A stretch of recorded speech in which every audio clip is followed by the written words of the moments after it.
Shri Ram channel के दर्शकों को मेरा बार बार नमन।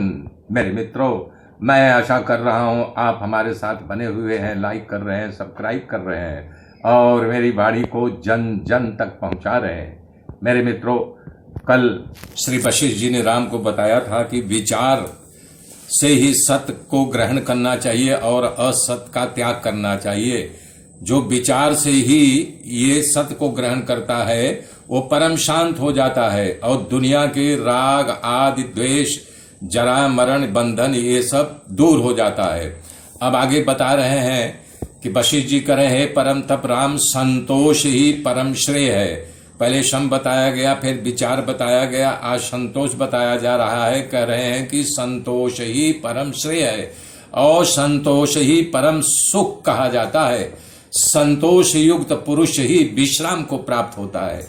जो संतोष रूपी ईश्वर युक्त सुख से संपन्न है तथा जिनका चित्त निरंतर विश्राम पूर्ण रहता है, ऐसे शांत पुरुष को विशाल साम्राज्य भी पुराने घास के टुकड़े के समान लगता है।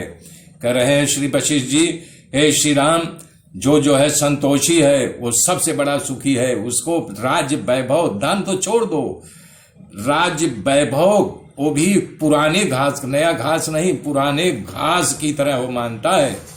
कह रहे हैं कि श्री राम संतोष एक बुद्धि संसार की विषम परिस्थितियों में भी न तो कभी उद्गिन्न होती है न तो कभी उसका विनाश ही होता है।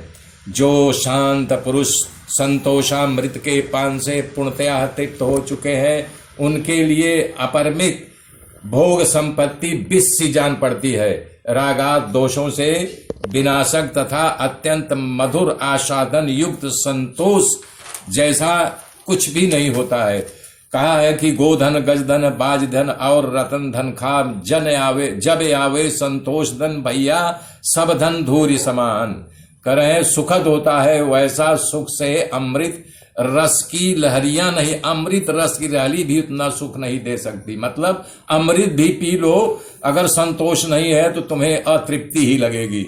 जो अप्राप्त वस्तु की आकांक्षा का परित्याग करके अप्राप्त हुई वस्तुओं का संभाव रखने वाला तथा जिसमें हर्ष शोक विकार आदि भाषित नहीं होते, वह मनुष्य इस लोक में और परलोक में संतुष्ट, इससे बड़ा और संतोषी नहीं मिलता। जब तक मन आत्मा के द्वारा आत्म में संतुष्टि, अपने में ही आत्मा के द्वारा आत्मा में ही तृप्त होना, तब तक मन रूपी उसी प्रकार आपत्तियां प्रकट होती रहते हैं जैसे गड्ढे में लता अपने आप निकल आती है। कह रहे हैं कि मन ही मन में जो है संतोष को प्रकट करते करते, अभ्यास करते करते संतोष की प्राप्ति होने लगती है। संतोष से शीतलता मन विज्ञान की दृष्टि में अत्यंत विकास को पाता है। जब शीतल हो जाओगे मन जो है धीरे धीरे ऊपर उठने लगेगा, आपको गलत रास्ते पर नहीं ले जाएगा। वो विज्ञान की दृष्टि से अत्यंत विकास को प्राप्त होता है। ठीक उसी तरह जैसे सूर्य के संपर्क में आने से कमलिनी का अपने आप विकास होने लगता है। बता रहे हैं जैसे मलिन दर्पण में अपना चेहरा देखिए तो आपका चेहरा दिखाई नहीं देगा, उस दर्पण को साफ कीजिए तो आपका प्रतिबिंब स्वतः दिखाई देने लगेगा। ऐसे ही अपने अंदर जब आप संतोष, सम विचार, फिर संतोष को ला लेंगे तो वो कह रहे हैं कि परवशता के व्याकुल संतोष रहित चित्त में ज्ञान का प्रतिबिंब नहीं पड़ता है। जब संतोष हो जाएंगे तो चित्त में आपको भ्रांति नहीं पैदा होगी।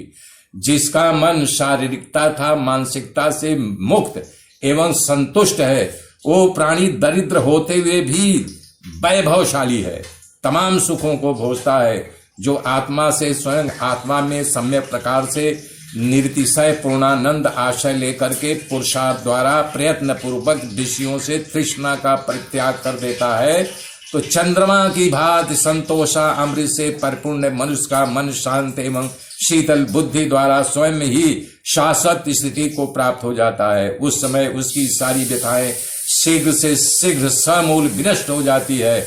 जैसे वर्षा ऋतु में धूल की अपने आप शांति हो जाती है, धूल दिखाई नहीं देती है, ऐसा ही जब आप संतोष प्राप्त कर लेंगे तो मानसिक व्यथाएं, मानसिक परिपीड़ाएं, सांसारिक दुख आपके पास पटकेंगे नहीं।